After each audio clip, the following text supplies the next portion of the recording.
Not everything is sunshine and roses in the market, my friend, but knowing that we actually have the privilege and the ability to protect our investments when we get our analysis wrong, or rather, when the market goes against the outlook we were working with.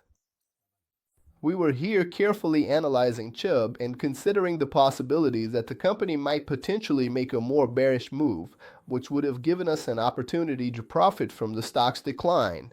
But that didn't happen. Why didn't it happen? Because right after we made our sale at $257.70, the stock moved in the opposite direction from what we expected, okay?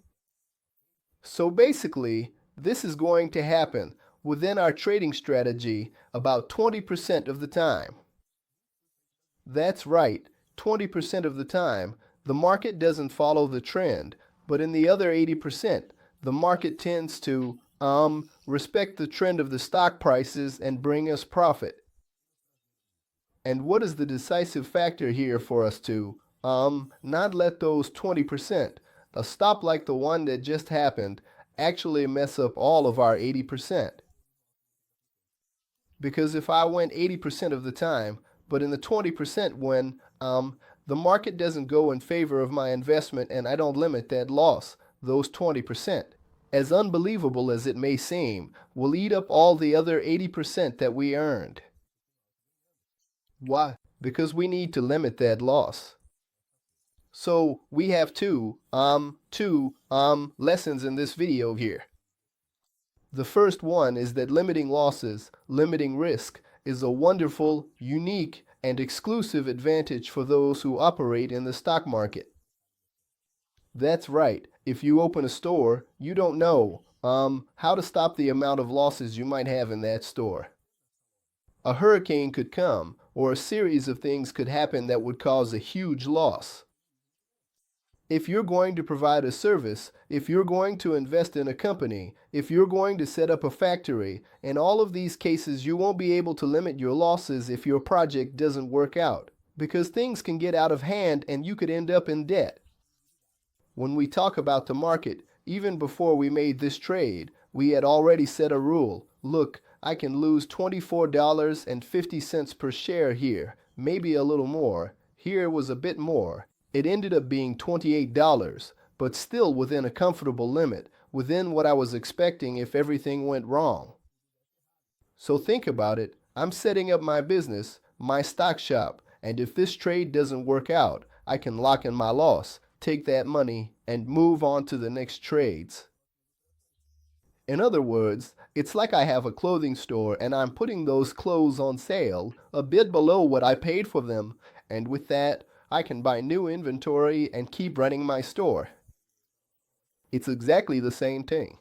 So the first lesson is this: we can limit our losses 100%. The second lesson is that we were betting on a drop. Yes, it's possible for us to profit from a stock going down. And what does that mean? It would basically be like you opening a store, let's say, that sells curtains. So, I have a curtain store, but you don't have the curtain in stock. Still, your customer comes in to buy a curtain and you say, okay, it costs $1,000. Give me that amount and I have 40, 50, 60 days to deliver this curtain to you. It's exactly the same thing. In our stock store, we did it like this. Hey, who wants to buy Chubb from me at $257.70, but I'll only deliver it to you in a few weeks? Millions and millions of people are interested. The big issue here is that I had to buy it at a higher price than what I received in order to deliver the stock to the person I committed to. So I ended up with a controlled loss here. So those are the two lessons from this video, okay? Basically, we were here following this downward movement.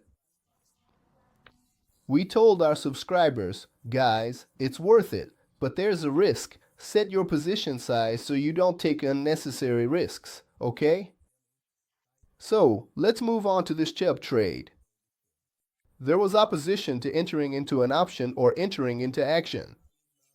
I, in particular, got into the action this time. The option didn't really have the kind of liquidity we were looking for, so I ended up going with the stock itself. So what did I do here? I sold 93 shares, okay? So I did 93 times 257.70, which came out to 23,966 and 10. That was the amount I invested, okay? 23,966 and 10. However, out of those 93 shares, I had a loss of $28. So, I lost $2,604 in this trade, within my limit, within what I had already set. If that amount is a bit high for you, you're not going to buy 93 shares. You will buy 40, 50, 10, or even just one share, and you will limit how much you want to put at risk. That's the benefit of working in the stock market. I was able to limit 100% of the loss, and here's an example that not everything is perfect, but when the thorns come, the problems we face in the market, which is natural, we're going to deal with them. We won't get every trade right, but we can manage these losses well. Here's a real case that happened with Chubb here in our investment club. If you have any questions, or if you're interested in learning more and getting more lessons, subscribe to our channel, share, and give it a like. That really encourages me to make more educational videos like this one. God bless you all, everyone. Take care. Bye-bye.